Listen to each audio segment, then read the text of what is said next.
I struggle with sleeping. I think I've told you guys that ever since Quentin's passing in April, I've struggled with sleeping. I wear myself out so much that I just would like fall apart in bed. But then I started going through cycles where I'd wake up in the middle of the night, just kind of in a panic. And, um, people are like, oh, you'll feel better, just get a night's sleep. And I'm like, no, you don't understand. Like, getting a night's sleep and then I wake up in a panic next to me and he's not there, or I wake up in a panic the next morning and he's not there. And my sweet daughter got me a gift for Christmas because she knows I've been struggling, and it's this not thingy. It's the craziest thing ever. It's just this, and it goes from here to here. It's not even a blanket, like where you get your legs all tangled up, and then this. And this goes over your eyes. And friends, sometimes I just put it here. It's like that little bit of pressure on my forehead starts to help with the anxiety and take that away. And last night though, I'm doing my coffee chat late because I slept with that and I woke up with it. I actually slept on my stomach and I put it on my back just to have that weight. And I woke up. Woke up in the middle of the night in a panic. But I'm telling you, I woke up this morning looking for Q next to me.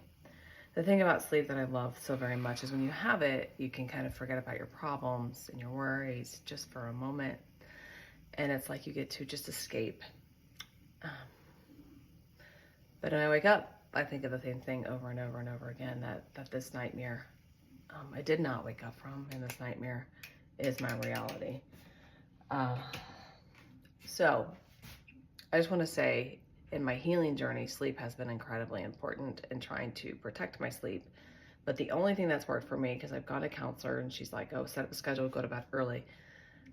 The earlier I go to bed, the more tendency I have to wake up in the middle of the night to be in panic, and the longer it takes me to go to sleep. So for now, in my grief process, and I don't know if this is the right thing to do or not, so if you're grieving and you're trying to figure out how to do it, is I try to physically and do everything that I can to wear myself out before I go to sleep. So I try to get as much of a restful sleep as I can.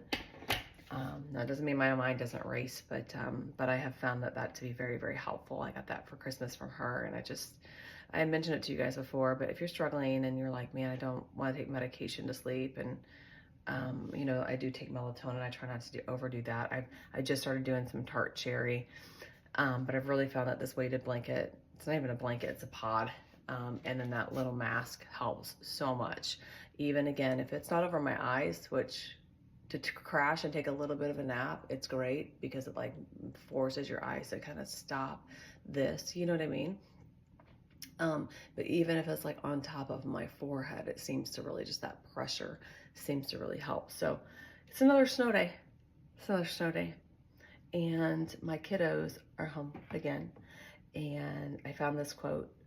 I think it was actually sent to me. And I don't know who sent it to me, but I'm going to read it to you because I feel this way about my kiddos. It says, "The realest ride or dies are your children.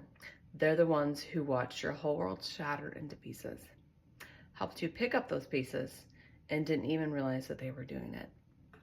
Love my kids. Kids aren't perfect, just like I'm not perfect, but I love my kids. They're so good. They're so good. I'm so thankful. So this morning, as I start my morning out, I feel like I did have a good rest last night.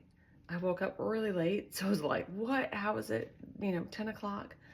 But it's rest that I needed, and I am just overwhelmingly grateful for my children. As I read that quote this morning, they are my true ride and dies. Are the ones that know exactly what we're going through in this house. And so I'm thanking God for this snow day, because it's another day to be together with my ride or dies. And they're the ones who has helped me pick up these pieces. And I hope that I'm that for them in return. All right, mamas. I know you're in your crazy busy mama era. Take a deep breath. Release the things that you can't control. Like the cat's jumping in a box over here, and got, dishes piled up back here of laundry that's been in my laundry room, because we can't do it upstairs right now because it's a frozen pipe. So we're downstairs doing laundry, and it's everywhere. But I'm embracing the chaos, because in the midst of that chaos, means there's beautiful life happening all around you. Have a great morning.